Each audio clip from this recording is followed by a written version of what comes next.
लोकशाहीचा बुलंद आवाज, रिपब्लिकन वार्ता महाराष्ट्र। पुसद माहूर मार्गावरील काटखेड फाटा आणि देवीतांडा येथे वारंवार होणाऱ्या अपघातांना आळा बसावा यासाठी तातडीने गतिरोधक बसवण्यात यावी अशी मागणी प्रहार जनशक्ती पक्षाच्या वतीने सार्वजनिक बांधकाम विभागाच्या कार्यकारी अभियंत्याकडे निवेदनाद्वारे करण्यात आली आहे। अन्यथा 10 दिवसात गतिरोधक न बसवल्यास प्रहार स्टाईल आंदोलन छेडण्यात येईल असा इशारा देण्यात आला आहे। सदर ठिकाणी जिल्हा परिषद मराठी शाळा असून दररोज शाळेतील विद्यार्थी, गावकरी आणि विशेषतः लहान मुले या महामार्गावरून ये-जा करतात।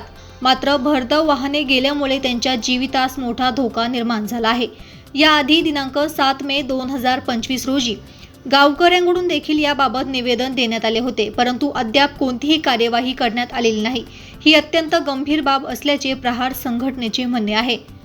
गावकऱ्यांच्या सुरक्षिततेसाठी आणि अपघात रोखण्यासाठी सदर ठिकाणी गतिरोधक बसवणे अत्यावश्यक आहे।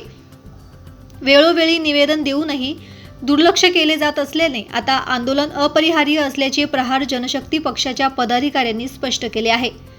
सदर निवेदनावर पुढील लोकांच्या स्वाक्षऱ्या आहेत। प्रहार पुसद तालुका प्रमुख प्रदीप आडे, गजानन राठोड, विनोद राठोड, सुरेश राठोड, प्रवीण इंगळे, शेख इरफान, शेख अर्शद, संतोष राठोड,